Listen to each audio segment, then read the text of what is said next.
Pernah minum obat, tapi penyakitnya nggak sembuh-sembuh, atau malah muncul efek samping, padahal dosisnya sudah benar. Nah, sebagai dokter, saya sering lihat satu masalah besar. Obatnya benar, tapi cara minumnya salah. Kalau kamu pernah berpikir, ini obatnya nggak cocok ya dok? Atau kenapa obat saya nggak mempan ya? Nah, di video ini saya akan bantu kamu pahami 5 kesalahan minum obat yang paling sering saya temui pada pasien yang saya hadapi setiap hari. Kita akan bahas secara jelas. Obat yang harus diminum sebelum atau sesudah makan. Nah, interaksi obat yang sering tidak disadari, jarak dosis yang aman, sampai kebiasaan kecil yang efeknya bisa besar. Dan kabar baiknya, banyak efek samping obat yang sebenarnya bisa dicegah. Saya mau cerita satu kasus yang saya alami. Ada pasien Bapak R, sebut saja Bapak R, usianya 45 tahun. Keluhan awalnya ringan, perih di ulu hati, sedikit mual pada pagi hari. Nah, setiap bangun pagi, beliau minum kopi panas. Beliau minum omeprazol bersamaan dengan kopi. Hari pertama agak mendingan. Hari kedua, nyerinya balik lagi. Hari ketiga, makin perih.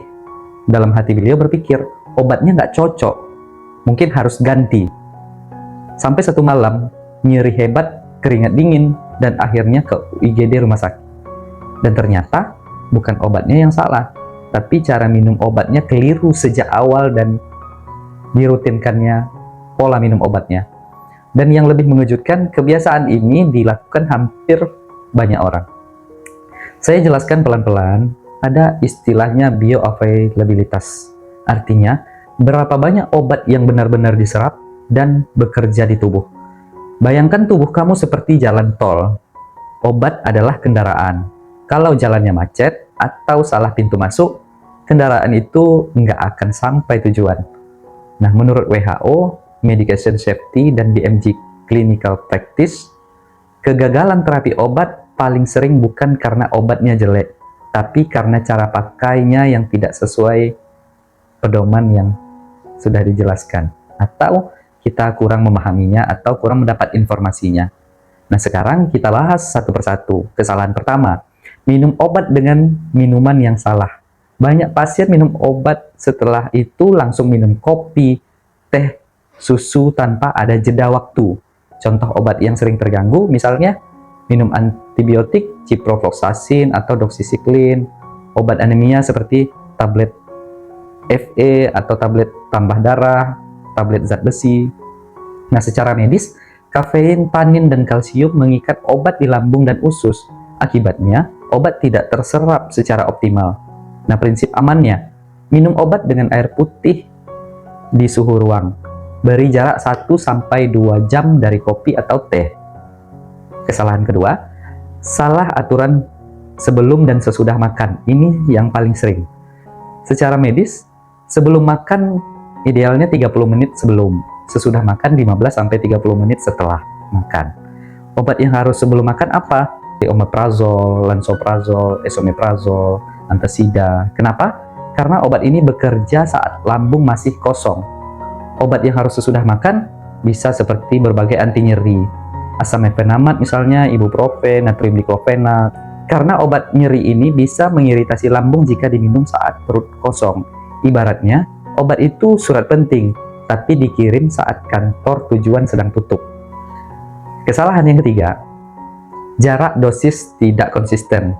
Obat 3 kali sehari bukan berarti pagi, siang, malam sesuka hati. Secara idealnya setiap 8 jam. Contohnya, amoxicillin bisa diminum 3 kali sehari dosis dewasa, parastamol begitu juga, dan lain-lain. Kalau terlalu jarang, obat tidak efektif. Kalau terlalu sering, risiko terjadi efek samping. Tubuh itu tidak bekerja seperti saklar, tapi seperti grafik naik turun yang harus stabil. Kesalahan keempat, interaksi obat yang sering tidak disadari. Ini sangat penting dan sering terjadi di masyarakat kita. Parastamol double tanpa sadar. Misalnya, parastamol tunggal ditambah dengan obat flu kombinasi. Namanya beda, isinya bisa jadi sama. Resikonya bisa terjadi kerusakan hatinya. Kemudian obat MAH plus antibiotik, misalnya antasida, proma, atau milanta sebagai merek dagangnya. Nah, kombinasi dengan ciprofloxacin atau doxycycline. Akibatnya, antibiotik itu tidak terserap dengan baik. Yang ketiga, obat nyeri digabung, ibuprofen misal digabung dengan asam mefenamat. Nah, ini iritasi lambung dan risiko gangguan ginjalnya makin tinggi. Kesalahan kelima, menghentikan obat terlalu cepat. Ini kesalahan paling fatal. Gejalanya hilang. Itu tidak menandakan penyakitnya sembuh. Obat yang tidak boleh dihentikan sembarangan misalnya antibiotik atau obat darah tinggi seperti amlodipin, captopril, obat diabetes seperti metformin gitu. Sering kalimat saya ke pasien, gejala itu alarm ya. Alarm mati bukan berarti apinya padam. Bagian tips nanti saya akan jelaskan satu kebiasaan sepele yang bikin obat hampir tidak bekerja sama sekali dan hampir semua orang melakukannya. Tip praktis yang boleh dilakukan: minum obat dengan air putih. Kemudian pasang alarm untuk jarak dosis yang ideal.